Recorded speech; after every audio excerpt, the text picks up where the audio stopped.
The steam billowed around her silhouette as she turned, our eyes meeting through the shower glass. In that frozen moment, I realized my life as a single father was about to change forever, but not in the way you might think, asterisk. If you're enjoying this story, please hit that like button and subscribe to see more real-life stories that will touch your heart. Your support means everything to this channel. My name is Daniel, and 3 years ago, I became both mom and dad to my daughter Lily when my wife lost her battle with cancer. We were surviving, not living, until the day I accidentally walked in on a stranger in my shower. What happened next wasn't just unexpected, it was the beginning of healing I never thought possible. The morning started like any other Tuesday. I was rushing to get Lily ready for school, juggling breakfast preparation while trying to find her missing shoe. At 7 years old, Lily had my wife's eyes and her stubborn streak. She insisted on wearing her favorite blue sneakers, not the perfectly good red ones sitting by the door. "Dad, I can't go to school without my blue shoes. Emma will laugh at me," she pleaded, her bottom lip quivering in that way that always made my resolve crumble. "Sweetie, we're already running late," I sighed, flipping a slightly burnt pancake onto her plate. "Can you please just wear the red ones today? I promise we'll find the blue ones tonight." The look she gave me was pure Sarah. My late wife could communicate volumes with just a raised eyebrow. The familiar pang hit my chest. 3 years, and still these little moments knocked the wind out of me. "Fine," Lily mumbled, stabbing her pancake with unnecessary force. I was about to respond when I heard it, the unmistakable sound of running water. Coming from our upstairs bathroom. My body tensed. We lived alone. No family visiting. No friends staying over. No plumber scheduled. "Lily, stay here," I whispered, grabbing the baseball bat I kept near the back door. "Dad?" Her voice trembled. "It's okay, sweetheart. Just stay put." Heart hammering against my ribs, I crept up the stairs, each creak of the old wooden steps sounding like a thunderclap in my ears. The bathroom door was slightly ajar, steam escaping through the crack. I could make out a humming sound. Someone was actually singing in my shower. I pushed the door open with the bat, ready to confront whoever had broken into our home. That's when I saw her, a slender figure behind the frosted glass of our shower door. The humming stopped abruptly as she noticed me standing there, bat raised like some deranged baseball player. "What the?" she gasped, clutching the shower door closed. "Who are you? Who am I?" I sputtered incredulously. "This is my house. Who the hell are you?" The woman's eyes widened in genuine confusion. "This is 1487 Maple Street, right? The Sullivan residence?" "No, this is 1847 Maple Street. The Carter residence," I replied, lowering the bat slightly but maintaining my defensive stance. Her face drained of color. "Oh my God. Oh my God, I'm so sorry." She clutched the shower door tighter, water still running down her body. "I just moved in down the street yesterday. My aunt gave me her key. I must have gotten the addresses mixed up. They look so similar and in the dark this morning." The absurdity of the situation suddenly hit me. This woman hadn't broken in to steal our valuables, she had accidentally let herself into the wrong house and was now taking a shower, probably before heading to work. "Could you, maybe hand me that towel?" she asked, pointing to the rack beside me, her cheeks flushed with embarrassment. I grabbed the towel and held it out, averting my eyes as she quickly wrapped it around herself and stepped out. "I'm Emma," she said, extending a dripping hand before thinking better of it and pulling it back. "Emma Sullivan. I'm so mortified right now." "Daniel Carter," I replied, still trying to process the situation. "I have a daughter downstairs who's late for school, and I'm late for work, and there's a stranger in my bathroom, and..." "Dad?" Lily's small voice came from behind me. "Is everything okay?" I turned to see my daughter peering around the doorframe, her eyes wide with curiosity. "Everything's fine, Lily. This is Ms. Sullivan. She accidentally came to the wrong house this morning. Lily studied Emma with that intense focus children reserve for new and interesting things. Why are you wet? Emma laughed nervously, clutching her towel tighter. I made a very silly mistake. I thought this was my new house. You have the same name as my best friend, Lily observed. And you're pretty. Thank you, Emma smiled, some of the tension leaving her shoulders. You're pretty too. I cleared my throat. Lily, go finish your breakfast. We need to get you to school. I turned back to Emma. I'll, give you some privacy to get dressed. Your clothes are in my bag by your front door, she said, mortification returning to her features.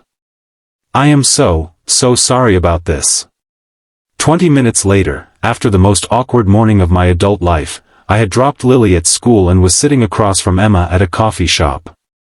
She had insisted on buying me coffee as an apology, and something about her genuine embarrassment and good humor about the whole situation made me accept. So you're Aunt Marge's niece, I said, taking a sip of my latte. She mentioned you were moving in. Emma nodded. She's letting me stay in her house while she's in Florida for the winter. I just got divorced, needed a fresh start, and here I am, breaking into strangers' homes and using their showers. She laughed, but I caught the hint of pain behind her eyes when she mentioned her divorce. Well, as home invasions go, yours was fairly polite. You didn't even use all the hot water. That made her laugh genuinely, and something shifted in the air between us. Not romantic, we were both too raw for that, but a recognition of shared experience. The world had knocked us both down in different ways. How long have you been a single dad? She asked, stirring her coffee. 3 years. Cancer. I didn't elaborate. I didn't need to.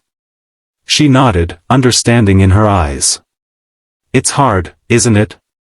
When life doesn't follow the plan. Lily keeps me going, I said simply. She's the reason I get up every morning. She seems wonderful. You're doing a good job. Coming from a stranger, those words shouldn't have meant much.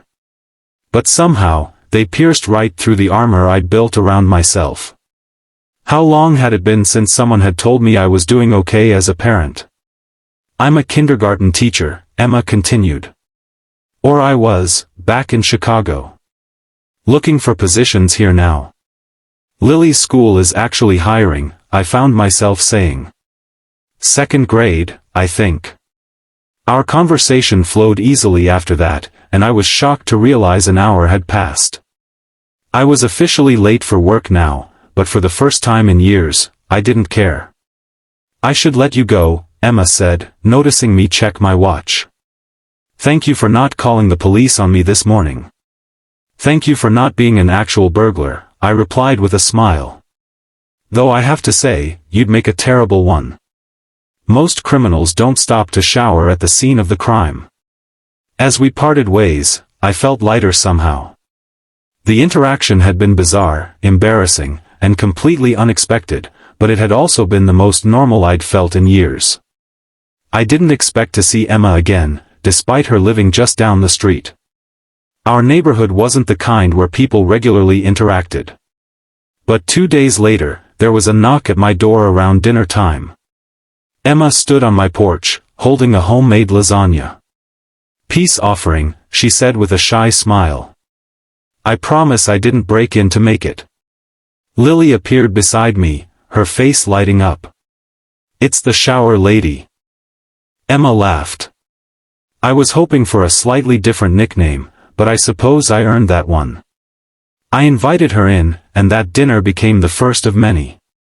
Emma got the teaching position at Lily's school, and gradually, she became a fixture in our lives. Not as a replacement for Sarah, never that, but as something new and unexpected. She taught Lily to braid her hair, something I had tried and failed to master for years. She helped me navigate the treacherous waters of 2nd grade girl politics. She brought laughter back into our home without ever trying to erase the memories of what came before. 6 months after the shower incident, as we now called it, Emma and I were sitting on my back porch after Lily had gone to bed. The spring air was cool but not cold, and the stars seemed particularly bright. "I never thanked you," I said quietly. "For what?" "Breaking into your house," she teased.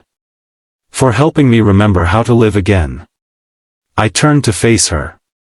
After Sarah died, I was just existing. Taking care of Lily, going through the motions. I didn't realize how much I'd shut down until you showed up. Emma's eyes glistened in the dim porch light. "You did the same for me, you know. After my divorce, I felt like a failure. Like I'd never get anything right again. But you and Lily, you showed me I could start over." I reached for her hand, and she intertwined her fingers with mine. It wasn't a romantic gesture, not yet, it was something more fundamental. Two people who had been drowning separately, now helping each other stay afloat. "Lily asked me something interesting today," Emma said after a comfortable silence. "Oh?" "She asked if I was going to be her new mom." Emma's voice was careful, neutral. My heart stuttered. "What did you tell her?" "I told her that no one could ever replace her mom. That Sarah will always be her mother." Emma squeezed my hand. "But I also told her that hearts can grow. That sometimes people come into our lives unexpectedly and create new spaces of love that didn't exist before." I felt tears prick at my eyes. That was the perfect answer. "Was it?" she asked softly. I nodded, unable to speak for a moment. When I finally found my voice, I said, "Sarah would have liked you, you know. She always said if anything happened to her, she wanted Lily and me to be happy again someday. I wish I could have met her." "Me too." Another comfortable silence fell between us. This time, when I looked at Emma, I saw not just the woman who had accidentally stepped into our lives, but a possible future I hadn't allowed myself to imagine. "So," I said, my voice lighter, "do you think we should tell people we met because you broke into my house to take a shower, or should we come up with a more conventional story?" Emma laughed, the sound carrying into the night air.